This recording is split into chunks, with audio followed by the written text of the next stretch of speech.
प्रधानमंत्री नरेंद्र मोदी के टीबी युक्त भारत अभियान को साकार करने की दिशा में शहर की समाज सेवी और अनुराग मातृ सदन की प्रबंधक डॉक्टर स्वर्णलता सिंह लगातार महत्वपूर्ण योगदान दे रही हैं। उन्होंने कहा कि जिस तरह भारत ने पोलियो को हराया, उसी तरह अब टीबी को भी देश से समाप्त करना होगा। रोहनिया स्थित अपने पैतृक गांव पिलखिनी में आयोजित सामाजिक कार्यक्रम में उन्होंने बताया कि वे पिछले कई वर्षों से 30 टीबी रोगियों को निक्षय मित्र के रूप में पोषण पोटली प्रदान कर रही हैं, जिसमें रोगियों और उनके परिजनों को शारीरिक व मानसिक रूप से सक्षम बनाया जा सके। उन्होंने कहा कि गरीबों की सेवा और जरूरतमंदों को अन्नदान ही सच्ची मानव सेवा है।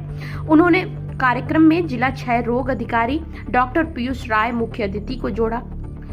इस दौरान महिलाओं के लिए निःशुल्क स्वास्थ्य जांच शिविर, कुपोषित बच्चों को अन्न व दवा वितरण, कन्याओं की शिक्षा और विवाह में सहयोग सहित कई सामाजिक पहलें की गयी।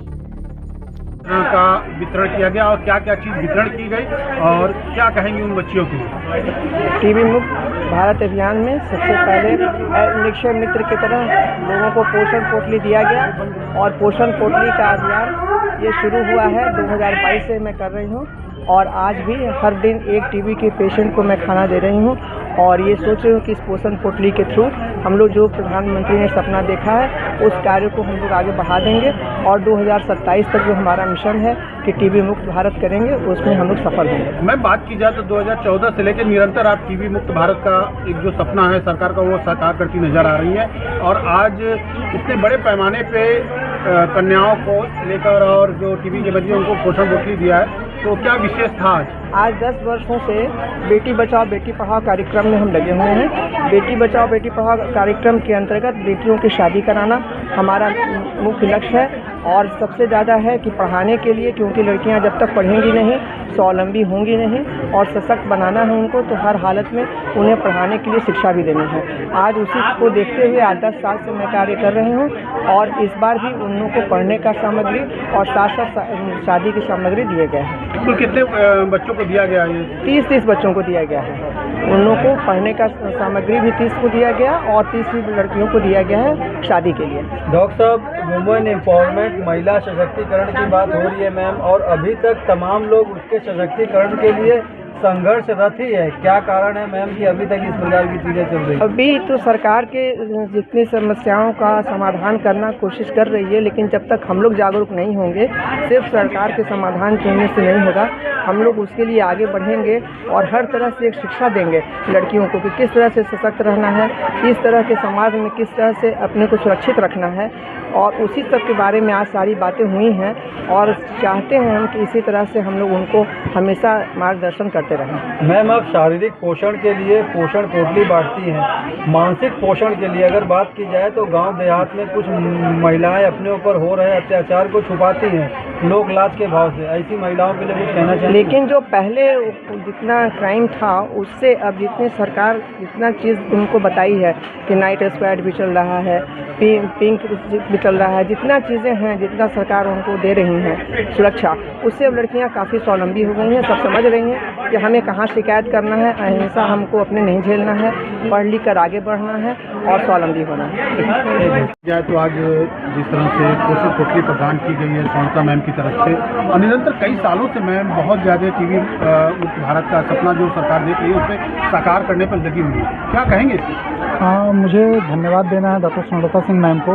वर्ष 2022 में मैं जब DTO का प्रभार मुझे मिला था, मैम से मैं पहले से परिचित था, तब मैंने मैम से एक बार रिक्वेस्ट किया कि मैम ऐसी बातें हैं, मरीजों को निःशुल्क जांच, निःशुल्क दवाई तथा उसके साथ हर महीने 1000 रुपये सरकार देती है पोषण के लिए, लेकिन उसके बाद भी अगर मरीजों को थोड़ी सी मानसिक सहायता दी जाए और थोड़ा हाई प्रोटीन डाइट की चीज़ें दी जाएं तो उनके ठीक होने की दर बढ़ जाती है। मैंने मैम से एक बार कहा था, तब से लेकर आज तक मैम लगातार बिना नागा के 2022 से मेरे सामने ही हर महीने 30 मरीजों को पोषण पोटली दे रही हैं। बीच बीच में मैम उनके घर वालों को अगर कुछ आवश्यक सहायता होती है, जैसे कोई मरीज बहुत गरीब है उसके घर वालों को भी सहायता होती है, तो उसके लिए भी चावल दाल गेहूं की व्यवस्था करती हैं। और ये अक्षय नवमी के दिन हर वर्ष इनका कार्यक्रम है। 7-8 साल से मैं देख रहा हूँ इस कार्यक्रम को और मैं साक्षी भी रहा हूँ इस कार्यक्रम का। ये टीबी के मरीजों के साथ साथ बाकी जो समाज के वंचित वर्ग हैं उनके लिए मदद करने का पूरा प्रयास 13 करेंगे। गाँव को टीबी मुक्त कर दिया है मैम ने। हाँ, मैम ने 13 से 15 गांव के लोगों को जो हमारे मरीज हैं उनको पोषण सहायता देने का काम किया हुआ है। जो हमारा टीबी मुक्त ग्राम पंचायत का क्राइटेरिया है शासन द्वारा निर्धारित, वह थोड़ा सा अलग है, लेकिन हम लोग यही प्रयास कर रहे हैं कि इस गाँव में जितने भी मरीज हैं सभी इलाज पे आ जाएं ताकि और नया इन्फेक्शन फैलने की दर कम हो जाए। मेरा नाम ध्रुव नारायण सिंह है, मेरी माता जी डॉक्टर स्वर्णलता सिंह।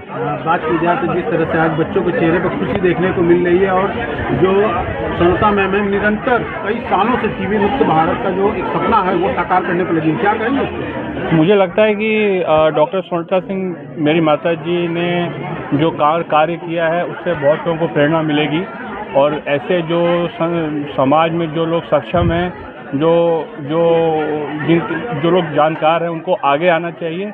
और मेरे ख्याल से ये एक अकेले प्रयास उन्होंने, जैसा कि अभी आपने कहा कि 13 से 15 गाँव को टीबी मुक्त कर दिया है, अगर सब लोग साथ आएंगे तो मुझे यकीन है कि हमारा भारत टीबी मुक्त हो जाएगा।